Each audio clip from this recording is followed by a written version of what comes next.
Hi YouTubers, hi, welcome to my channel. Let me just clear my throat a minute. Sorry, I've been away for a bit. If you noticed, I may do my vlogs once a month, or I may try and do them a bit closer than once a month. I try and keep them as regular as I can to once a month, because at the moment that's all that's driving me to do this show. But I've taken a new course of action. My ancient laptop here, this old antique that you might still be able to see just over here on the screen, is going to help me do a new sort of style of vlogs. What I'm going to do from now on is I'm going to pick stories for the trans and the LGBT plus community from pinknews.co.uk, just like I did when I used to do the Fresh Brew podcast a few years ago. So any stories that I get from pinknews.co.uk that take my fancy, get my interest going, maybe want to do a vlog, that's what I'm going to do. So the first one I'm going to do is on London's first Trans Pride event that took place on September the 14th, 2019. There was about 1,500 people roughly there, just slightly more than that, attended the festival, the protest parade, and I think there was a festival afterwards. I'm not entirely sure. I should have checked that. But what I want to do is just read from Pink News. If I was flashy and a proper YouTuber, I'd have little captions and boxes all over here. But I'm doing this on my phone, and this is a cut price, cheap budget YouTube. So if I just bring this up on my computer, and I will try and read it for you. So on September the 14th, thousands of transgender people and their allies took to the streets of London in a historic first, the UK capital's first ever Trans Pride March. London Trans Pride was born partly out of the response to the hijacking of the front of the London Pride event in 2019 by a group of anti-trans campaigners. Now, we all remember that. It wasn't great. And they did it again to Manchester Pride a few weeks ago, so that's not great. So this was basically some of the comments that were made and some of the things that were said, so I'll just read them out. Last year's transphobic protest and all too familiar centering of cis white gay male narrative at Pride in London certainly informed our decision, a collective behind the event told Pink News in April 2019. We realise collectively that it is time for us to own our own stories, to celebrate them, and to take up the space we deserve outside and in broad daylight. More than 1,500 people took part in the London's first Trans Pride March, which began in Hyde Park Corner and ended in Soho Square. Speakers at the Soho Square included, now really you've got to forgive me for getting these names wrong, because some of these names I've never said before. So I'm just going to say Travis Albanza spoke, Randam Ridwan, Sakima Crook, and Izzy McCullen, and Lucia Balaki.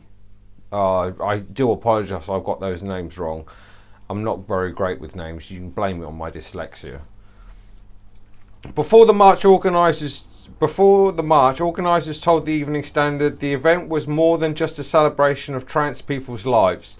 They said they were wanting to raise urgent conversation about the lack of healthcare for trans plus people in the UK, and the fact that we are deporting trans plus people back to the countries where they will be killed immediately.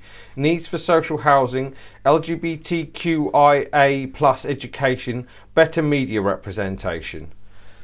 They went on to say, we are not finished here. There is still a long way to go for our entire community to feel safe and equal. Organiser Lucia Balaki told the Metro the day had been absolutely incredible and overwhelming. She added, the sun was out, the sky was blue, and if you looked at everyone's face, it was just one big smile. For trans people, it's a lot different being out in public. Usually we're scared, we're having things shouted at us, and we're humiliated and just really embarrassed. That does happen. Social interaction aren't usually that relaxing. So today it's all about being together in public and keeping each other safe and uplifted. It's the one day we're not outcasts. Hate crime against trans people in the UK rose by 81% between 2016 and 2017 and 2017 to 2018. Increase in hate crime reports are frequently rationalised as being due to improved reporting practices. However, the surge in anti-trans crime is well above the increase for reports based on every single other protected characteristic. Now, there's a lot of pictures at pinknews.co.uk, so I recommend you check them out so you can see what you thought of the parade. I really wanted to go. I was really keen on going, but I couldn't afford it in the end, and I couldn't get a lift up, and I couldn't blag it with anybody, so I couldn't go. So from a distance, I watched on Twitter. I liked a few posts, I retweeted a few posts, and I got the message out on my Twitter stream as best I could.